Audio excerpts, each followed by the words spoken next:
Recording by Top Music Patna।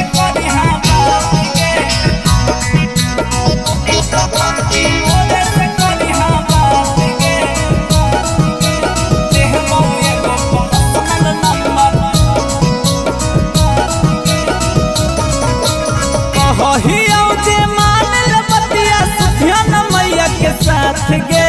कहियो जे मानल बतिया सुधियन मैया के साथ गे अगे देहबौ एगो पर्सनल नंबर ओरे से करी हाँ बात गे देहबौ एगो पर्सनल नंबर ओरे से करी हाँ बात गे अगे इलू करब फेरू छौड़ी पूरा रात गे इलू करब फेरू छौड़ी पूरा रात गे अगे देहबौ एगो पर्सनल नंबर ओरे से करी हाँ बात गे देहबौ एगो पर्सनल नंबर ओरे से करी हाँ बात गे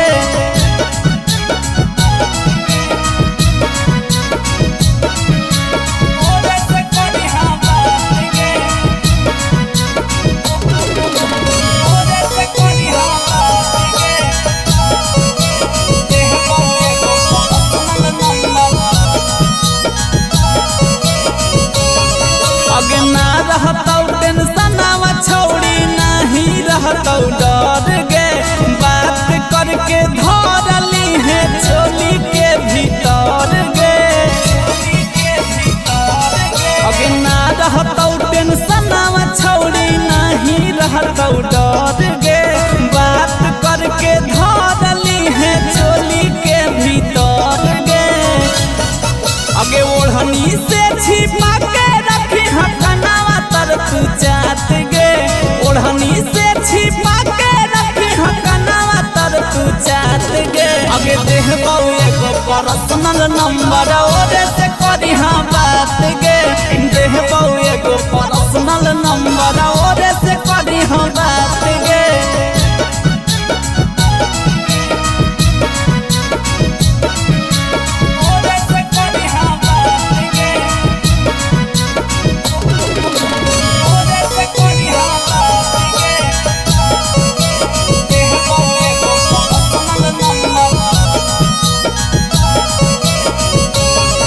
अगे केतनो कहतौ राजा रसनावा ओकरो नहीं बतैहा गे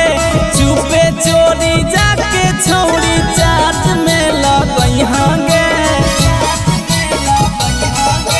केतनो कहतौ राजा रसनावा ओकरो नहीं बतैहा गे चुपे चोरी जाके छौड़ी चाट में लगैहा गे अगे कबो कबो अइतौ गांधी करेले मुलाकात गे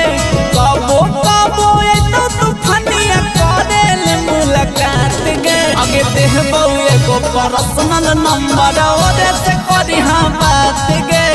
देहबौ एगो पर्सनल नंबर ओरे से करी हाँ बात गे Recording by Top Music Patna।